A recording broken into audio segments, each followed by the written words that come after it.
positive. Let's talk about the policy of nominees, or tradition rather, of nominees releasing their tax returns. It's been a tradition since 1976. It's done to show the American people if there are any conflicts of interest, to show how much charity has been given by the nominee, and to see how much he is actually paying in taxes. Now, Mr. Trump had said in the past that he would release his returns if he became the nominee. Now he says voters do not necessarily have a right to see them. Ronald Reagan, George H.W. Bush, Bob Dole, George W. Bush, John McCain, Mitt Romney, all of those nominees thought that voters had a right to see them. Why does Mr. Trump feel differently? He doesn't feel differently. He has said he will release his tax returns, never has changed his position. What he has said is he's under audit now, and once the audit is completed, he will release the tax. Well, why not release the ones from before the audit? Why not release, if 2015, first of all, the IRS says you can release them to the public even if they're under audit.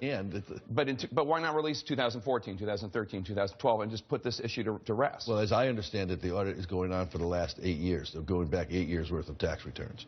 And anything beyond 8 years is not going to be reflective of anything other than interest on the part of the media. But you know Nixon released his returns while under audit, and Donald Trump released his returns to a gaming commission, I believe, while under audit when he was trying to get a casino in New Jersey. This is an issue that the media is interested in. It's not an issue that middle America is interested in, frankly.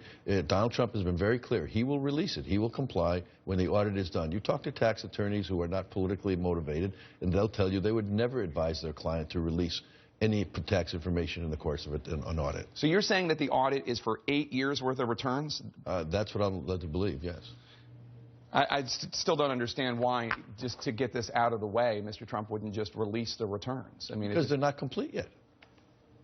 Is there something in there that Mr. Trump doesn't want the American people to see, and for that reason you've made the calculation better to take the hit because the American people really aren't that engaged in it as opposed to the media, and then to take the hit on what is in the returns? He said there's nothing in there. I have no basis to believe otherwise. Let me ask you about this other question.